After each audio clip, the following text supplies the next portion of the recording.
le sujet je me suis engagé à servir Djibi Dione, je me suis engagé à servir Bignona, je suis engagé à servir la Casamance et le Sénégal. biñ may dugal école ba may am Pastef def ma dab fekk ma cadre de la BICIS, Pastef def ma dab fekk ma mas am soxna am ay doom. Mon fils est né à 16 ans, Pastef n'a pas 15 ans. Donc j'ai un contrat social avec la République bi ma tàttagal yóbbu ma école fayal ma ñun jamono yooyu kayee dañ lañ koy distribuer. Le contrat social là c'est pas un contrat social ni avec le président Diomaye ni avec quiconque d'autre, a fortiori d'autres personnes. C'est avec la République. C'est avec loolu nag doomu réew bu ne war ngaa dugal loolu sa xel muy lu am solo. Parce que moi je ne crois pas aux irremplaçables. Je crois aux valeurs de la République. C'est là qui m'a donné les premiers pas. C'est là qui m'a permis, comme le président Diomaye l'a si bien dit, man mi dëkk Kaouga, je suis né sous les fusils. Rien ne me prédisposait à être ici. Il n'y a que la République. Bu ñëwatee pour ne pas aller en dehors de la question que vous avez posée. Aujourd'hui en Casamance, vous avez dû voir, rien que hier, la première manifestation s'est tenue à Ziguinchor. Je le félicite de vive voix. Le président de Déclic, Taïbou Diédhiou, qui était présent ici. Il y a certaines manifestations que j'ai demandé de séparer, de différer. Hier, il a tenu son assemblée générale. Allez voir. Taïbou qui le connaît, c'est Abdoulaye Baldé. En version pragmatique. Abdoulaye Baldé en version plus pragmatique.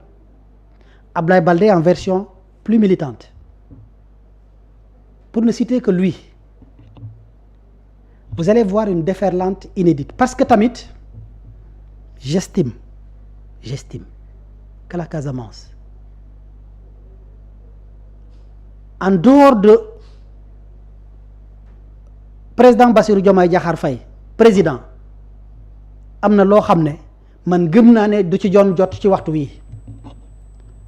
Parce que nous sommes la seule région qui a un plan spécial.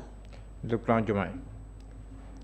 Est-ce que vous imaginez entendre un plan Diomaye pour Ndiaganiao dans une république comme le Sénégal?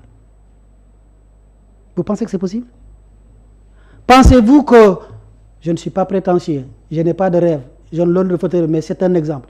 Moi, président, vous pensez que je peux faire un plan spécial pour la Casamance? Pour être plus clair, on n'aurait jamais entendu un plan spécial Ousmane Sonko pour la Casamance. C'est pas possible.